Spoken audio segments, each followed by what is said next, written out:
Retrospectives Gone Bad, the Sins Edition.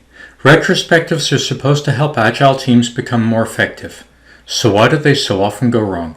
Either being unpleasant so that people don't want to return, or failing to deliver the improvements as promised. This series will look into the sins and some of the possible cures. Let's agree on what a retrospective is. In the game of Scrum, it's a fixed period of time at the end of the sprint where the team get together and reflect on ways to improve. Being a researcher and investigator, this is of course a totally science-based series. The science behind this comes from extensive surveys on Twitter and other magical sources. In reality, the notes come from over 20 years of experience working with Agile teams, participating in retrospectives, facilitating them, and watching other people's retrospectives. Our first sin, boring retrospectives. Many seem to think that a retrospective consists of asking 3 questions.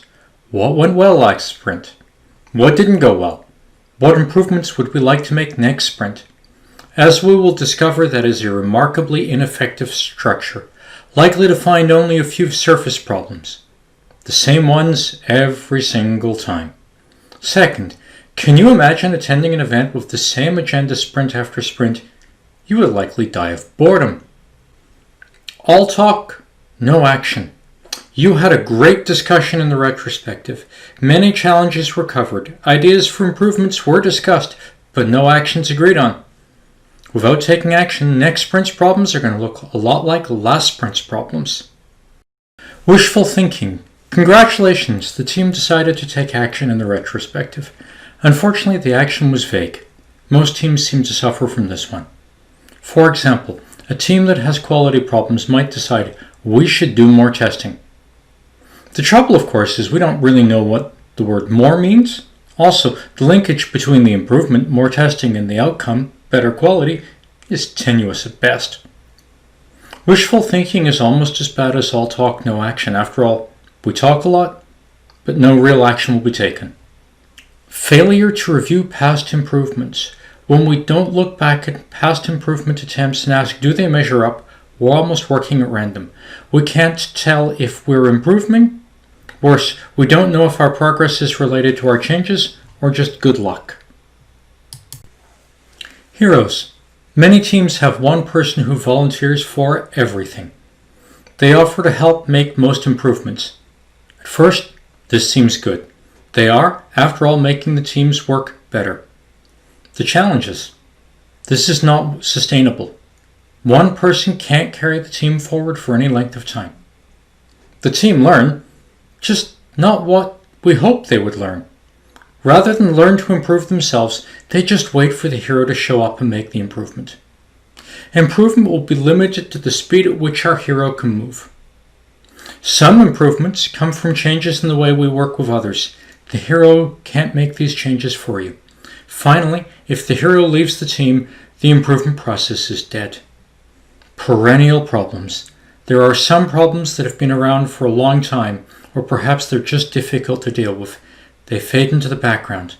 You know you found one when you see something that is wrong. You ask the question and the response is, oh, that's just the way we do things around here. Now it's faded into the background. People ignore the problem even if it harms their ability to deliver. These problems can be anything from the small, like unresolved technical issues, to much bigger challenges like the frequent interruptions from other teams. Managers in the room. Some managers really want to attend the team's retrospective. They want to see how the team is improving. Retrospectives are a moment where we let down our guard. We're open and honest. We reflect on what happened in the sprint and what we would like to improve. In the context of a team and its members, the manager represents power. They own performance reviews, among other things.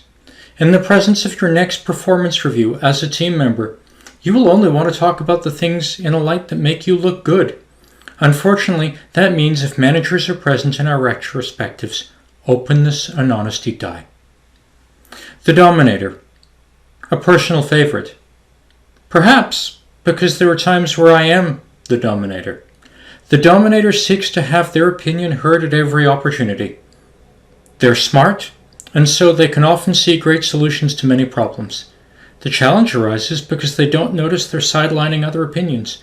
Worse, In the presence of the dominator, the quieter people on the team don't speak up. You've seen the problems and want to improve your retrospectives. Click the link in the note below to download our ebook, The Guide to Effective Retrospectives.